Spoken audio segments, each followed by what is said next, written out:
Madame Patricia Jonassen, bonjour. Bonjour.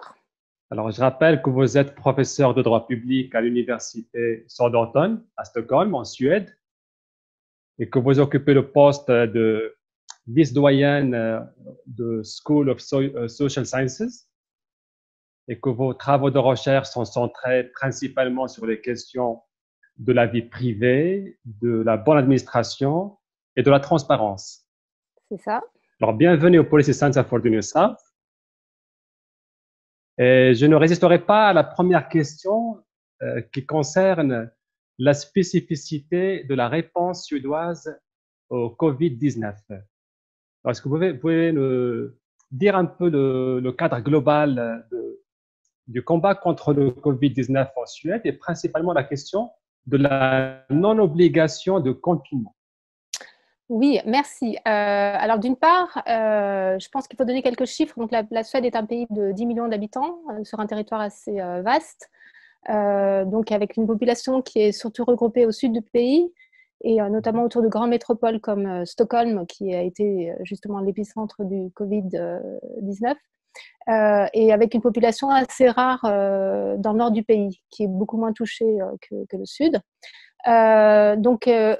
Aux derniers chiffres, les derniers chiffres concernant les personnes qui ont été déclarées infectées par le Covid sont de 10 000, ce qui est relativement peu, mais qui est aussi dû au fait qu'il n'y a pas de politique de dépistage systématique pour l'instant. Donc 10 000 cas de personnes infectées, 899 décès pour le moment. Et puis à peu près 700, oui, presque 900 personnes qui sont en soins intensifs actuellement. Un des aspects assez négatifs de l'évolution du Covid ces derniers jours a été le nombre d'infections galopantes au sein des maisons de retraite et le grand nombre de décès auprès justement des personnes âgées dans les maisons de retraite. Voilà, donc en ce qui concerne la politique suédoise pour combattre le Covid-19, effectivement, on parle un peu d'une spécificité. Alors, spécificité de façon théorique, mais en pratique, je pense qu'on en arrive à peu près au même comportement de la population, finalement, que dans les autres pays. Donc, on peut définir un petit peu de façon schématique de contrôler l'évolution de l'épidémie pour faire en sorte de ne pas avoir un système hospitalier saturé. Donc, au lieu d'avoir un pic, d'avoir une évolution en pente douce, en fait. Et puis, d'autre part, la volonté de prendre les mesures nécessaires au bon moment.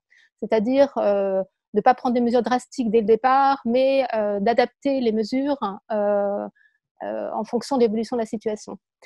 Voilà, donc, et les facteurs explicatifs de cette politique sont nombreux. On peut en retenir, par exemple, 4. Moi, j'en retiens 4. Un facteur qui est explicatif, qui concerne la gouvernance de la Suède, avec des centralisations fortes, des pouvoirs et des compétences forts pour les collectivités territoriales, c'est-à-dire en matière d'hôpitaux.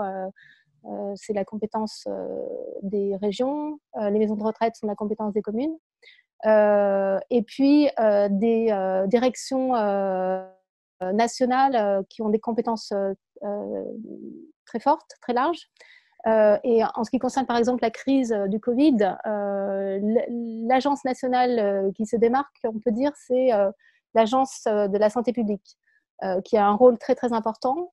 Et qui participe à des conférences de presse tous les jours pour informer la population de l'évolution de la situation et des mesures à prendre.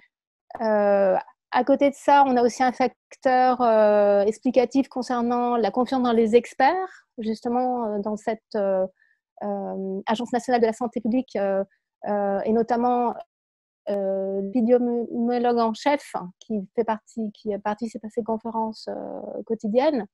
Donc une équipe d'experts qui a une longue expérience des crises sanitaires telles que celle du corona dans d'autres pays, et qui donc décide un petit peu justement ou propose une stratégie pour la Suède. À côté de cette confiance dans les experts, il y a aussi le postulat que le peuple suédois est un peuple raisonnable, qui suit les recommandations, qui est justement en confiance dans ses institutions et puis qui agit pour le bien commun, donc le bien de la collectivité. Donc c'est un facteur, on peut dire, un facteur explicatif culturel. Et puis d'autre part aussi, il y a un facteur explicatif concernant en fait le manque de pouvoirs légaux en fait du gouvernement suédois, c'est-à-dire que le manque, l'absence de possibilité de prendre des mesures vraiment drastiques. Et on va remédier rapidement dans les prochains jours à cette situation avec la modification de la loi sur les maladies transmissibles, dont le Covid-19 fait partie, et qui va permettre une délégation temporaire de pouvoir au gouvernement afin de prendre des mesures coercitives lorsqu'il en sera besoin. Des mesures telles que la fermeture des bars et restaurants, la fermeture des centres commerciaux, la fermeture des ports ou la fermeture des gares, si le besoin s'en fait sentir. Par contre, les mesures qui pourront être prises par le gouvernement n'iront pas jusqu'au confinement. Cette loi ne permettra pas, cette délégation de compétences ne permettra pas au gouvernement de décider du confinement. D'accord. Voilà, donc ce sont les facteurs explicatifs, mais en pratique, comme je le disais au début, finalement la situation, c'est aussi une situation un peu de confinement volontaire, voilà. Donc avec des recommandations de rester à la maison si on a les moindres symptômes de rhume, par exemple. Recommandations pour les personnes âgées de ne pas prendre les moyens de transport public et de rester chez eux. Finalement, les musées sont fermés, les cinémas sont fermés, les théâtres sont fermés, de nombreux restaurants sont fermés, beaucoup de gens... D'accord.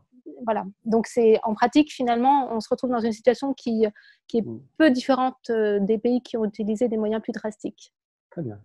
Alors, deuxième question.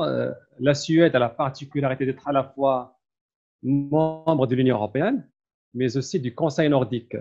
Alors, tout le monde, y compris les médias, ont relevé les dysfonctionnements de l'Union européenne à apporter une politique globale basée sur la solidarité entre ses membres.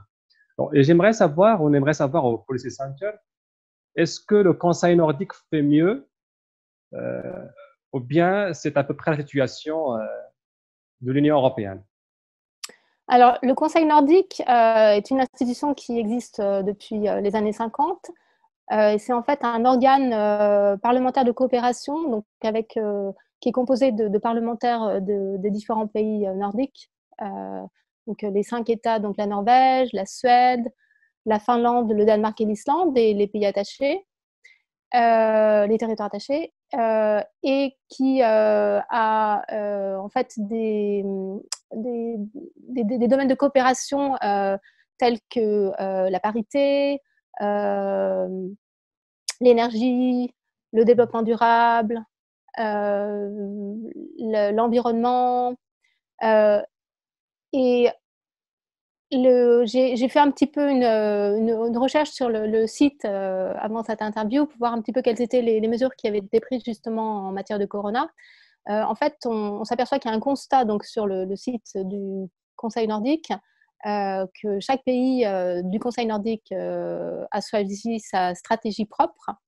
Quand on regarde un petit peu les réalisations qui ont été faites jusqu'à présent, d'avoir par exemple un passage facile entre les pays, avec passage facile aux frontières, ce genre d'avancée qui a été faite parmi les pays nordiques a été complètement effacée par le corona, puisque le Danemark a fermé ses frontières, la Norvège a fermé ses frontières, la Finlande, il est difficile pour les convois suédois de passer justement en Finlande. Voilà, donc je pense qu'effectivement, le corona met quelque part la coopération, le travail de coopération à l'épreuve. D'accord. Alors, troisième question, est-ce que de ce contexte de l'absence de ce entre les pays nordiques et dans l'Union européenne, le parti d'extrême droite en Suède, qui a réalisé le plus grand score depuis l'histoire de la Suède en 2018, avec à peu près 17% de suffrages, est-ce que ce parti d'extrême droite ne va pas bénéficier ou mettre à profit cette absence de solidarité à la fois dans les pays nordiques et dans l'Union européenne pour accroître sa base électorale en Suède? Alors, c'est difficile à dire pour le moment. Mon impression, c'est que tous les partis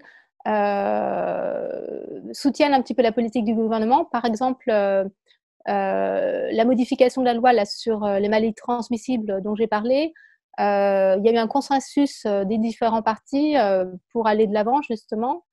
Et puis, dans la population, j'ai l'impression que, à l'instar d'autres pays, les gouvernements en place, pour l'instant, tirent bénéfice de la crise avec une popularité plus importante. Donc, l'après-corona, je ne sais pas, mais pour l'instant, je pense que cette dérive ou cette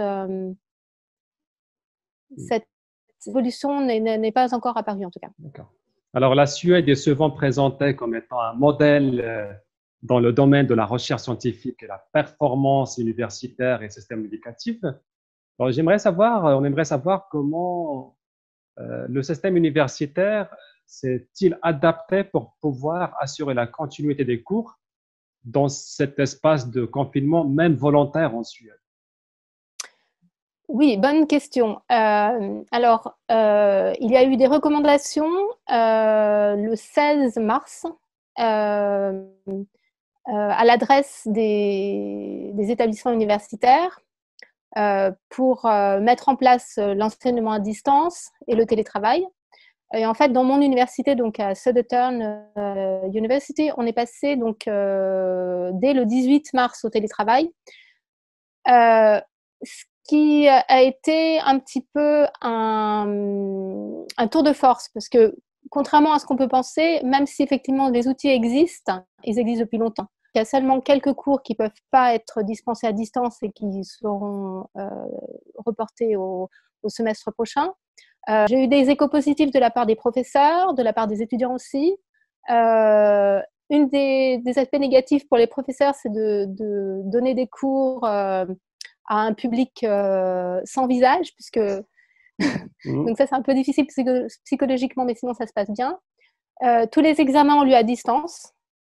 Voilà, donc si la transition s'est bien faite, et on essaye, donc c'est pareil au niveau des réunions, c'est du télétravail en permanence. Nous arrivons à terme de notre interview. Je veux dire Madame Jonasson en suédois, tack tack. Tack så mycket. Detsamma, tack. Au revoir. Au revoir.